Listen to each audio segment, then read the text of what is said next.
Assalamualaikum warahmatullahi wabarakatuh. Perkenalkan, nama saya Alika Setiwada dengan NIM 1622336. Di sini saya akan menjelaskan proses perubahan sistem organ akibat penyakit Alzheimer. Nah, seperti yang kita tahu, penyakit Alzheimer ialah kerusakan pada otak yang secara bertahap mengganggu fungsi otak. Penyakit Alzheimer dianggap sebagai penyakit neurodegeneratif yang berarti menyebabkan degenerasi dalam otak, terutama di korteks. Hal ini mengarah pada gejala khas demensia. Meskipun penyebab penyakit Alzheimer belum sepenuhnya dipahami, ada dua penyebab utama yang sering disebutkan dalam perkembangannya, yaitu adanya plak amyloid beta dan neurofibrillary tangles atau kekusutan neurofibril. Jadi di sini kita punya membran sel neuron di otak ya, yang ini. Nah, di dalam membran itu terdapat molekul yang disebut sebagai protein prekursor amyloid, yang ini APP. Yang salah satu ujungnya itu berada di dalam sel dan ujung yang lainnya itu berada di luar sel. Dia ini membantu neuron tumbuh dan memperbaiki dirinya sendiri setelah cedera. Karena APP adalah protein seperti protein-protein lainnya, dia itu digunakan dan lama-kelamaan akan dipecah dan didaur ulang. Biasanya itu dipecah oleh enzim yang disebut alfa sekretase dan temannya yaitu gamma sekretase. Nah, peptida yang terpecah ini larut dan hilang, dan semuanya itu baik-baik saja. Namun jika enzim seperti beta sekretase bekerja sama dengan gamma sekretase, maka akan terjadi masalah.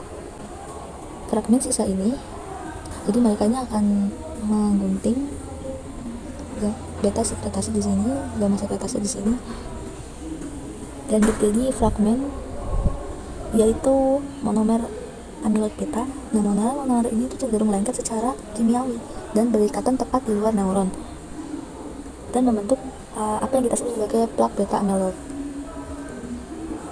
Jadi si monomer amyloid beta ini nantinya akan membentuk agregat oligomer dan akan membentuk fibril atau benang-benang, dan nantinya akan membentuk plak amyloid beta yang cenderung berpotensi berada di antara neuron, sehingga nantinya akan menghalangi sinyal antar neuron. Nah, jika sel-sel otak tidak dapat memberi sinyal dan menyampaikan informasi, maka fungsi otak seperti memori dapat terganggu secara serius. Nah, di sini ada gambaran dari plak amyloid beta. Nah, ini ada neuron, misal di sini ada neuron lain, maka plak amyloid beta ini cenderung menghalangi persinyalan antara neuron. Nah, bagian penting dari penyakit Alzheimer ini selain adanya plak adalah adanya tangles atau kekusutan pada neurofibril, benang-benang neuron. Nah, ini tuh sebenarnya ditemukan di dalam sel, bukan di plak beta amyloid. Nah, ini yaitu berarti di dalam sel, bukan pada plak amyloid. Sama seperti sel lainnya, sel neuron ini dia ini disatukan atau disokong oleh sitoskeletonnya atau rangka sel, yang sebagian itu terdiri dari mikrotubulus. Mikrotubulus itu apa sih? Mikrotubulus itu struktur seperti jalur atau terowongan pada sel yang bertindak untuk mengirimkan nutrisi dan molekul ke sepanjang sel. Nah, di sini terdapat protein khusus yaitu protein tau, ini yang warna merah. Protein tau ini memastikan jalur mikrotubulus ini itu tidak pecah.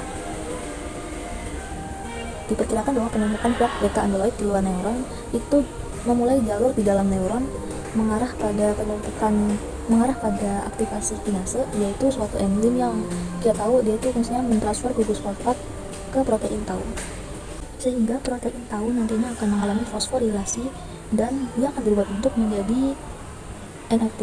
Jadi dia nanti akan menggumpal membentuk dimer yang isinya dua protein tau, kemudian oligomer, kemudian jadi NFT ini. Nah, neuron yang kusut pada mikrotubulus yang sudah tidak berfungsi itu tidak dapat memberi sinyal dengan baik, sehingga kadang-kadang berakhir dengan apoptosis atau kematian sel terprogram. Nah, ketika neuron mati, maka akan terjadi perubahan besar di otak. Pertama, otak akan mengalami atrofi atau penyusutan volume. Terlihat bahwa terdapat perbedaan volume antara otak orang yang sehat dengan otak orang yang mengalami Alzheimer. Atrofi otak ini terjadi karena adanya synapse loss atau pengurangan jumlah sinapsis pada otak. Bisa dilihat di sini terdapat tanda-tanda peradangan atau inflamasi, yaitu dengan overproduksi sitokin seperti yang kita tahu, bahwa sitokin ialah protein yang berfungsi untuk membawa pesan kimiawi dalam sistem kekebalan tubuh.